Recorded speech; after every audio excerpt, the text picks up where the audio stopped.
Good morning विद्यार्थी मित्रों। आज हम हिंदी का चैप्टर 15 दाझियो यानी क्या होता है बड़े भाई, इसके बारे में अभ्यास करेंगे। इनके जो लेखक है कि शेखर जोशी का जन्म 10 सितंबर 1932 को अल्मोड़ा यानी उत्तरांचल में के ओलिया गांव नामक स्थान पर हुआ। आपने केकड़ी एवं अजमेर में स्कूल शिक्षा प्राप्त की। लगभग 30 वर्षों तक इलाहाबाद के निकट एक सैनिक औद्योगिक प्रतिष्ठान में कार्यरत रहने के बाद आपने स्वतंत्र लेखन कर रहे हैं। आपके चर्चित कहानी संग्रह है कोशों का खटराव, साथ के लोग, दाझियो, हलवाहा एवं नौरंगी बीमार है। आपकी आदमी और कीड़े कहानी के 1955 में धर्मयुग द्वारा आयोजित कहानी प्रतियोगिता में प्रथम पुरस्कार प्रदान किया गया। नई कहानी आंदोलन के चर्चित कथाकार महावीर प्रसाद द्विवेदी पुरस्कार और पहल सम्मान से सम्मानित। दाझियो कहानी पर चिल्ड्रन फिल्म सोसाइटी द्वारा फिल्म का निर्माण। दाझियो कहानी बाल श्रमिक पर लिखी गई है। कहानी है मदन एक पहाड़ी बालक है जो पेट की आग बुझाने के लिए शहर में आकर एक होटल में काम करता है। भोलेपन में जिस पर वह अपना दाझियो अर्थात बड़ा भाई समझने लगता है, वही किस प्रकार एक दिन उसके बाल मन पर आघात कर जाता है, इसका मार्मिक चित्रण इस कहानी में हुआ है। चौके से निकलकर बाईं ओर जो साइन बोर्ड वाला छोटा कैफे है, वहीं जगदीश बाबू ने पहले बार देखा था। गोरा चिट्टा रंग, नीली सचपाक आंखें, सुनहरे बाल और चाल में एक अनोखी मस्ती और शिथिलता नहीं। कमल के पत्ते पर फिसलती हुई पानी की बूंद सी फुर्सी, आंखों में चंचलता। उसकी उम्र का अनुमान केवल 9-10 वर्ष ही लगाया जा सकता है। शायद यही उम्र उसकी होगी। एक जो कैफे में एक गोरा चिट्टा लड़का है, नीली आंखें हैं और बाल और चाल में अनोखी मस्ती है और आंखों में अलग सी चंचलता है। वो लड़का जो है वो 9-10 साल का होगा शायद। अब अर्धजली सिगरेट का लंबा कस खींचते हुए जगदीश बाबू ने कैफे में प्रवेश किया तो वह एक मेज पर प्लेट उठा रहा था। जब वे पास ही कोने की एक टेबल पर जा बैठा तो वह सामने था, मानो घंटों से उनकी उस स्थान पर आने वाला व्यक्ति की प्रतीक्षा कर रहा हो। वह कुछ बोला नहीं। हाँ, नम्रता प्रदर्शन करने के लिए थोड़ा झुका और मुस्कराया भर था, पर उसके इस मौन में सारा मीनू सम्मोहित था। सिंगल चाय का ऑर्डर आने पर वह एक बार पुनः मुस्कुरा कर चल दिया और पलक झपकते ही चाय हाजिर है।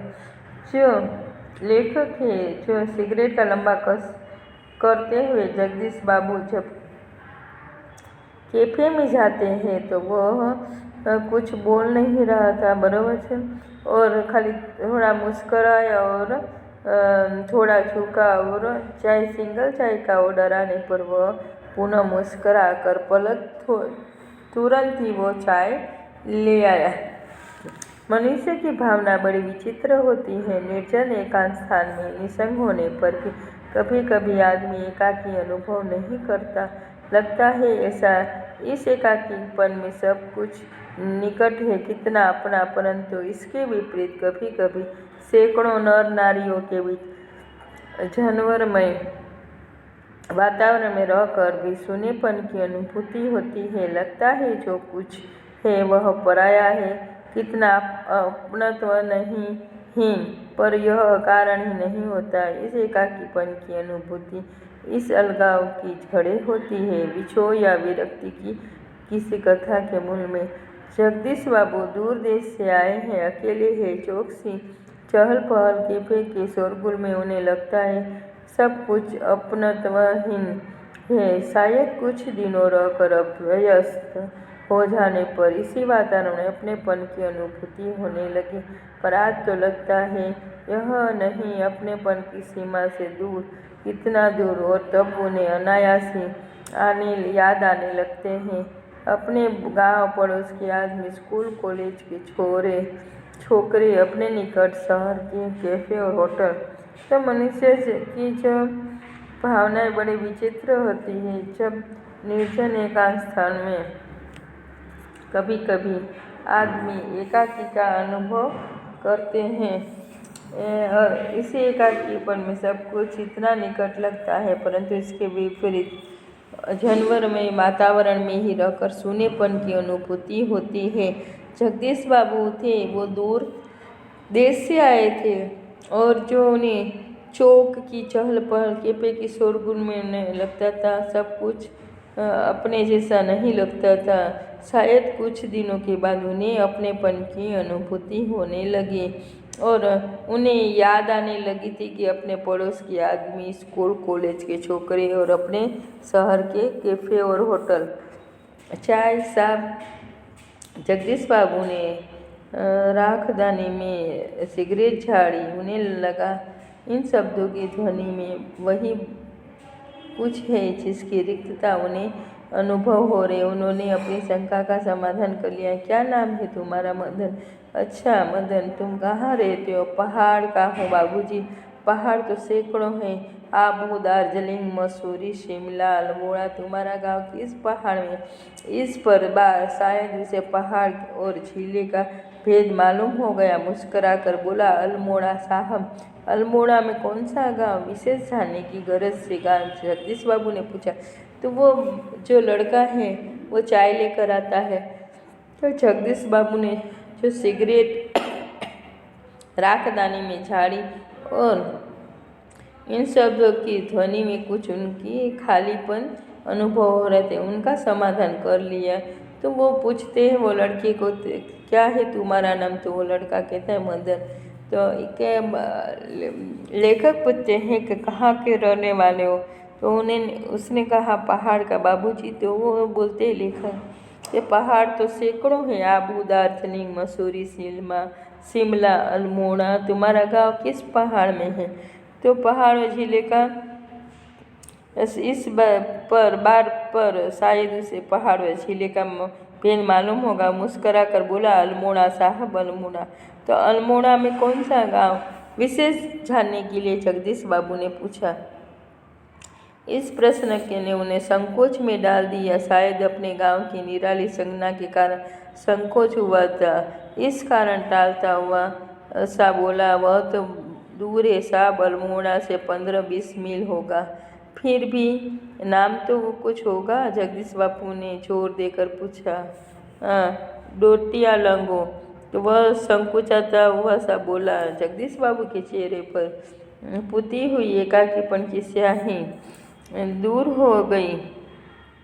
जब उन्होंने मुस्कुराकर मदन को बया कि वे भी इस निकटवर्ती गांव के रहने वाले तो लगा जैसे प्रसन्नता के कारण अभी मदन के हाथ से ट्रे गिर पड़ेगी।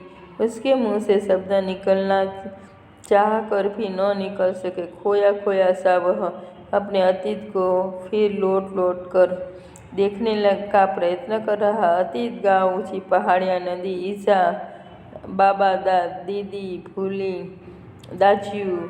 मदन को जगदीश बाबू के रूप में किसी की छाया निकट जान पड़ी। ईसा नहीं, बाबा नहीं, दीदी, भूली नहीं, दाजू। हाँ दाजू।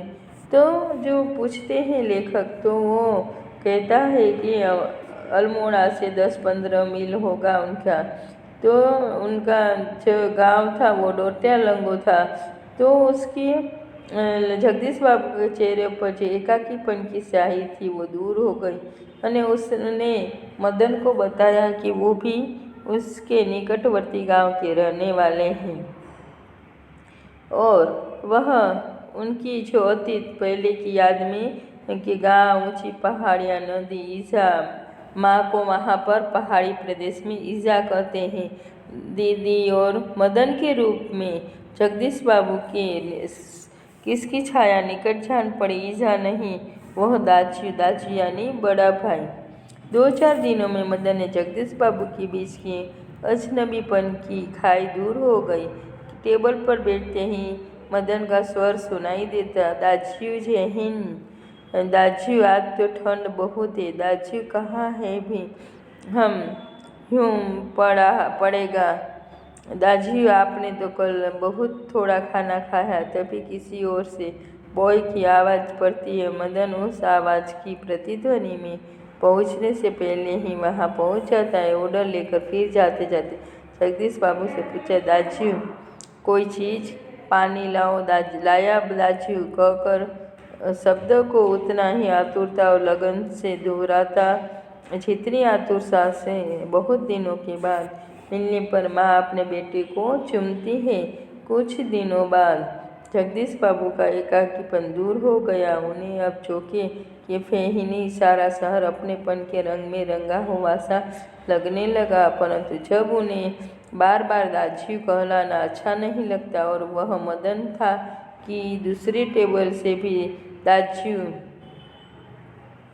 तो 2-4 दिनों के बाद मदन और जगदीश के बाबू के पिंता अजनबीपंथी खाई से दूर हो जाए और उन्हें मदन का स्वर सुनाई दे, दाज्यू जय हिंद। दाज्यू यानी बड़ा भाई, तो जय हिंद। और आज तो बहुत ठंड है, वैसे बातचीत करता था। दाज्यू आपने कल तो बहुत थोड़ा खाया। किसी ओर से बॉय की आवाज़ सुनाई पड़ती तो वो तुरंत उधर जाता, फिर ऑर्डर लेकर वापस जगदीश बाबू से वापस आकर पूछता, दाज्यू कोई चीज़? तेका पानी लाओ। तो लाया दाज्यू। बात में वो दाज्यू दाज्यू कर पुकारता था। और बहुत दिनों के बाद दाज्यू शब्द को आतुरता और लगन दूर आता, जितनी आतुरता से बहुत दिनों के बाद जो माँ अपने बेटे को चूमती है, वैसे कुछ दिनों बाद जगदीश बाबू का जो एकाकीपन था, एकलता थी, वो दूर हो गई और सारा शहर अपने रंग में रंगता दिखाई देने लगा। और बार बार दाज्यू कहलाना उन्हें अच्छा नहीं लगता था। लेखक को जो वो लड़का, पहाड़ी लड़का बार बार दाज्यू कहता था, वो उसको अच्छा नहीं लगता था। और वह मदन था कि दूसरी टेबल से भी दाज्यू दाज्यू कहकर उन्हें पुकारता था। आया दाज्यू। दाज्यू शब्द की आवृत्ति पर जगदीश बाबू के मध्यम वर्गीय संस्कार जाग उठे। अपनत्व की जो पतली डोरी अहम का तेज धार की आगे न टिक सकी। दाज्यू चाय लाऊं? चाय नहीं, लेकिन यह दाज्यू दाज्यू क्या चिल्लाते रहते हो दिन रात? किसी की प्रेस्टीज की ख्याल है कि नहीं तुम्हें? तो वो कहता है कि लेखक उसको डांटते हैं मदन बाबू के, दाज्यू दाज्यू चाय। वो लड़का पूछता है कि दाज्यू चाय लाऊं? तो चाय नहीं, लेकिन दाज्यू दाज्यू या ये क्या चिल्लाते रहे? तो किसी के प्रेस्टीज का के ख्याल है कि नहीं? जगदीश बाबू का क्रोध के कारण तमतमा गया। शब्दों पर अधिकार नहीं रहा। मदन प्रेस्टीज का अर्थ समझ सकेगा या नहीं, वो भी उन्हें ध्यान नहीं रहा। वह पर मदन बिना समझाए सब कुछ समझ गया था। मदन को जगदीश बाबू के व्यवहार से गहरी चोट लगी। मैनेजर से सिरदर्द का बहाना कर वो घुटनों में सर दे कोठरी में सिसकियां भर रोता रहा, घर गांव से दूर। ऐसी परिस्थिति में मदन का जगदीश बाबू के प्रति आत्मीयता प्रदर्शन स्वाभाविक ही था। इसी कारण आज प्रवासी जीवन में पहली बार उसे लगा जैसे किसी ने उसे ईजा की गोदी से बाबा की बाहों के दीदी की आंचल को छाया से बलपूर्वक खींच लिया हो। परंतु भावुकता स्थायी नहीं हो तो उन रो लेने पर अंतर में घूमती वेदना की आंखों की राह बाहर निकाल लेने पर मनुष्य जो निश्चय करता है वे भावुक क्षणों की अपेक्षा अधिक महत्वपूर्ण थे। तो वो मदन को जो जगदीश बाबू को ने डांटा, तो उसे मदन के व्यवहार से जगदीश बाबू के व्यवहार से मदन को बहुत गहरी चोट लगी। और वह मैनेजर को कहता है कि मेरा सिर दर्द करता है। ऐसे झूठ बहाना बनाकर वो कोठरी में शिक्षक की ऑफर पर बहुत जोर से रोने लगा। घर गांव से दूर सी परिस्थिति मदन का जगदीश बाबू के प्रति आत्मीयता प्रदर्शन स्वाभाविक ही था। इसी कारण जीवन में पहली बार उसे ऐसा लगा कि ईजा केवल माँ की गोदी से, बाबा की बाहों से, दीदी की आंचल की छाया से किसी ने खींच लिया हो। और वह मनुष्य जो निश्चय करता है वह भावुक क्षणों की अपेक्षा बिल्कुल विवेकपूर्ण होते हैं। मदन पूर्ववत काम करने लगा। दूसरे दिन कैफे जाते हुए अचानक जगदीश बाबू की भेंट बचपन के सहपाठी हेमंत से हो गई। कैफे में पहुंचकर जगदीश बाबू ने इशारे से मदन को बुलाया, परंतु उन्हें लगा कि जैसे वह दूर दूर रहने का प्रयत्न कर रहा हो। दूसरी बार बुलाने पर मदन आया। आज उसके मुंह पर वह मुस्कान न थी और न ही उसे क्या लाभ दाची कहा। स्वयं जगदीश बाबू को ही कहना पड़ा, 2 चाय 2 आमलेट, परंतु तब भी लाया दाची कहने की अपेक्षा लाया साफ कहकर वह चल दिया, मानो दोनों अपरिचित हो। तो मदन को बहुत बड़ा आघात लगा था, तो वह मदन पूर्ववत काम करने लगा। दूसरे दिन जब कैफे में जगदीश बाबू को अपने जो बचपन के सहपाठी से मुलाकात हो गई तो वो कैफे में पहुँचे। उसने जगदीश बाबू ने इशारे से मदन को बुलाया, परंतु उसे ऐसा लगा कि वो दूर दूर रहने का प्रयत्न कर रहा हो। दूसरी बार बुलाने पर मदन आया। आज उसका मुँह मुस्कान नहीं थी और क्या लाभ दाचू उसने नहीं कहा। वो स्वयं जगदीश बाबू को कहना पड़ा, 2 चाय लाओ 2 आमलेट, परंतु लाया दाचू की कहने जगह वो क्या कहता है, लाया साहब, ऐसा कहकर ऐसा लग रहा था कि दोनों अपरिचित हो। शायद पहाड़िया है, हेमंत ने अनुमान लगाकर पूछा। हाँ, रूखा सा उत्तर दे दिया जगदीश बाबू ने। वो वार्तालाप का विषय ही बदल दिया। मदन चाय ले आया था तो उसका जो दोस्त था हेमंत, उसने कहा शायद पहाड़ी का है। तो जगदीश बाबू ने हाँ ऐसा रूखा स्वर में उत्तर दे दिया और जो वार्तालाप था उसका विषय बदल दिया। मदन चाय ले आया था। क्या नाम है तुम्हारे लड़के? हेमंत ने आसान बढ़ाने की गरज से पूछा। कुछ क्षणों के लिए टेबल पर गंभीर मौन छा गया। जगदीश बाबू की आंखें चाय की प्याली पर ही रह गई। मदन की आंखों के सामने विगत स्मृतियाँ घूमने लगी। जगदीश बाबू का एक दिन ऐसे ही नाम पूछना, फिर कुछ दाजू आप तो कल थोड़ा ही खाया और एक दिन किसी को प्रेस्टीज यानी कि इज्जत की प्रेस्टीज का ख्याल नहीं रहता। तो जगदीश बाबू ने आंखें उठाकर मदन की ओर देखा तो उन्हें लगा कि अभी वह ज्वालामुखी सा फूट पड़ेगा। हेमंत ने आग्रह के स्वर में दोहराया, क्या नाम है तुम्हारा? बॉय कहते हैं साहब मुझे। संक्षिप्त सा उत्तर देकर वह मुड़ गया। आवेश में उसका चेहरा लाल होकर भी अधिक सुंदर हो गया था। तो